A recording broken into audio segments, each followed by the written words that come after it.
Hey gang, Ronan here. As you can see in this game, I'm playing the Tier 8 Royal Navy Heavy Cruiser Albemarle. Matchmaking? Well, matchmaking's pretty decent. There's no CV, and that's always a plus.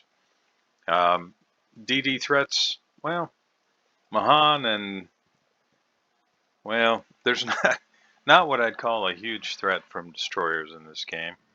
Doesn't mean that they can't do anything, but as far as matchmaking goes, pretty good. Now, why am I showing you this game? Well, there are a couple of reasons. Well, first, let me first go in here and adjust something. That this bug was created with the 0.10.5 update, where these won't stay set for replays.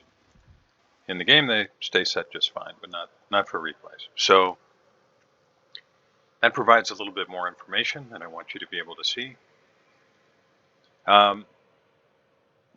Why show you this? Well, you know, I had an okay game here, but it's because I have heard, well, we'll just say numerous players of this game kind of bemoaning the overall strengths of this particular branch of the Royal Navy cruiser line. So I like it. You know, is this ship better than Edinburgh or the other way around? It's debatable. It depends upon your play style, how you like to play. Edinburgh, obviously, you can bring radar to the game or smoke. Usually, you're going to see smoke. Ramagar, Ram. He likes to run the radar and catch people. You can really surprise DD players with that. Albemarle, you can see, has a good suite of tools. It's got heals, which are nice, and they're pretty decent heals too. And they've got and the ship has hydro, and the ability to mount a spotter plane, which is really important because you can see the base range on the upgraded guns is 15.7 kilometers, which is not much. So you do have to work pretty close in this thing. And you can see that with the right module and commander skill, you can get the detection radius on this thing down to a very nice 9.8 kilometers. But you will often find yourself in situations just like this one, where you're close and suddenly you're detected, and then it becomes a race to avoid getting blapped. And that DD is going to try really hard to avoid eating any damage here, but it's a little too late for him. And you can see I'm eating a little bit of damage myself. And I managed to finish off that destroyer. Now, that is, to me at least, one of the strengths of this ship. The guns are, well, they're pretty good guns. I mean, for the tier, I think they're pretty decent. The short range obviously is an issue, but they do hit pretty hard. These are 203s. You have 9 barrels, 3 in each of 3 turrets. Max damage on the HE, 3,300 per shell with a 17% fire chance. And then on the AP, max damage of 4,500. Now the AP has been, for me at least, pretty underwhelming. So I almost stay exclusively with the HE. There have been a couple cases in this ship where I've been really close, where AP made sense. They'll catch somebody at a corner or something like that. But overall, I use almost exclusively HE. And you can see how much better the range is once you get the spotter plane in the air. But, you know, like most things, there is another side of that coin. Martel's just going to run right out from under those. And that is that your detection radius also blooms to your new range.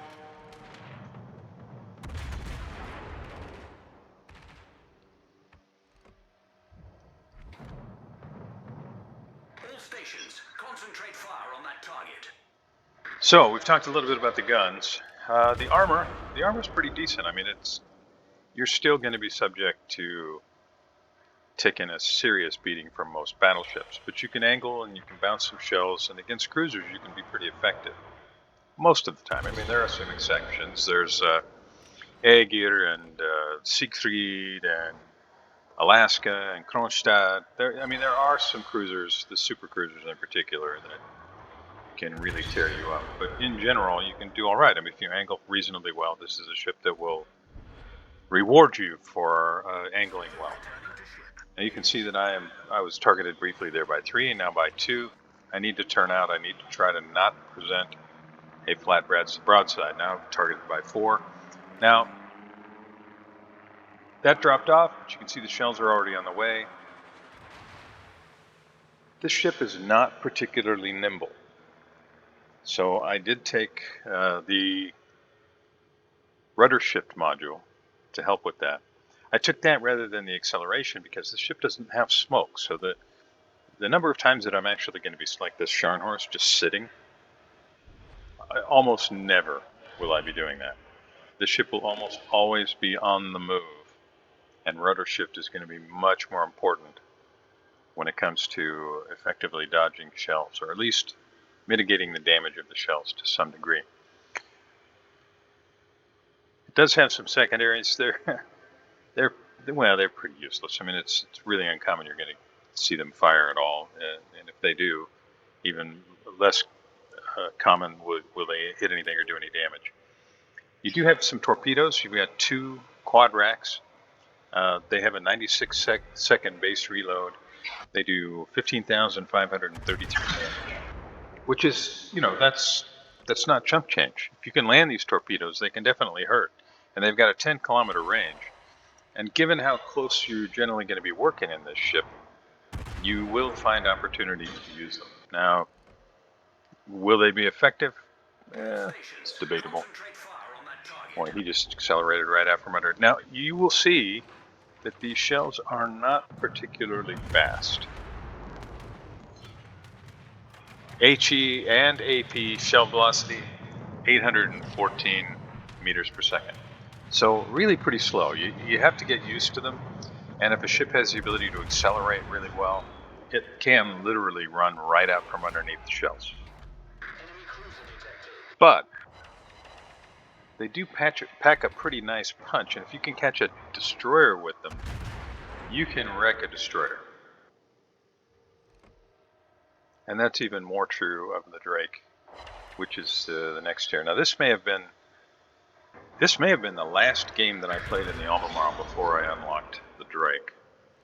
So I've got a Drake replay. It's I moved the commander from the Albemarle, the commander that I'm using here. I moved that into the Drake, but the Drake, I have yet to upgrade either the guns or the hull on the Drake. But with just a handful of games in it, I managed to secure a Kraken, and I'll have that replay posted up here probably before too much longer, just to give you some idea of what you can do even with just the base Drake. Now it plays very similarly.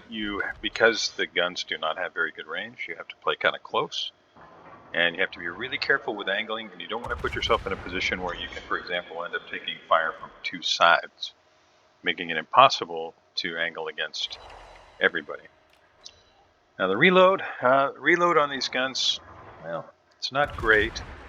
It's a base reload time of 13 seconds. Now if you're running, base reload of 13 seconds probably tells you all you need to know. You can build accordingly depending upon how you like to play. So what else? We've covered the guns, covered the torpedoes. AA, well, it's about as good as most ships. Let's just put it that way. I took Hydro, and that's what I would recommend for pretty much anybody.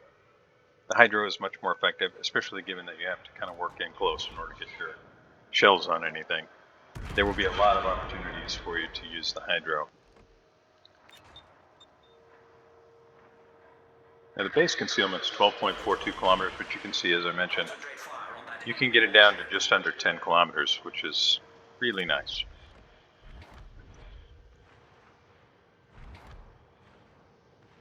And I really felt like this game was a really kind of a good example of, at least for me, how this ship is played.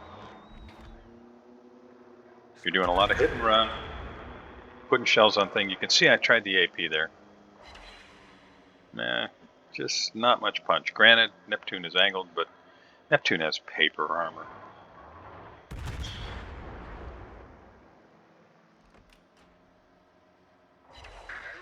As soon as I see some flat broadside, though, well, I guess you can't call that really fully broadside, but still, you get the point. The ship's got to be showing you something significant to make the AP worthwhile. And you can see I just ricocheted those last two, even against the nose of a Neptune. So, again, my advice, stick with the HE as much as you can, because that's going to be your bread and butter in this ship. Now, this game has remained fairly close, but at this point, the good guys, well, we're starting to pick up a little bit of an advantage here. We've got a one-ship advantage, of course.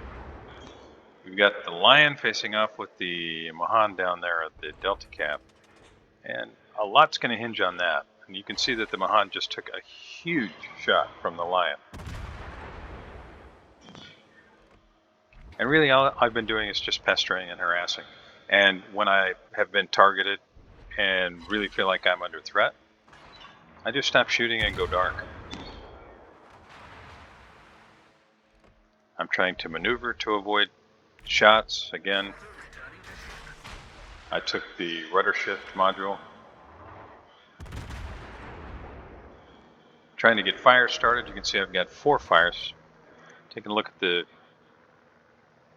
numbers at the top. 3 detections, 100 shells on target. Well, 105 now. 2 incapacitations, sank a ship. 4 decaps, 5 fires, 3 citadels. Of course, I was on Neptune.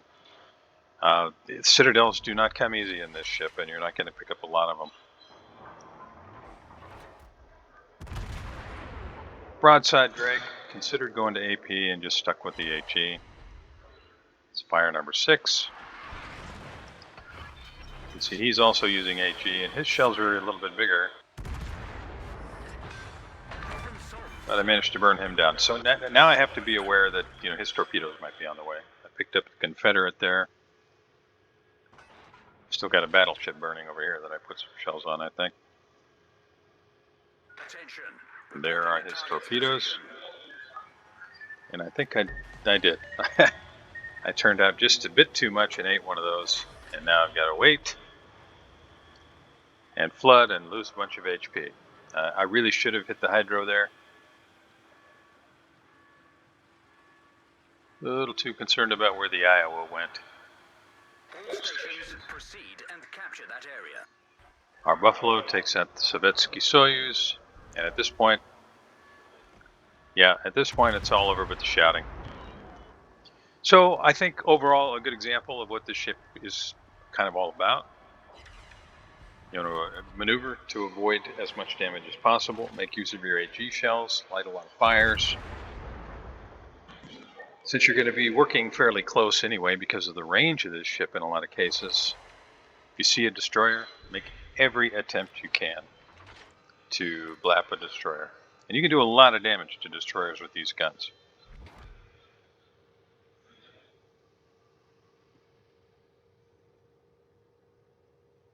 And because this is almost over, I'm just going to go ahead and rush in here at the Iowa.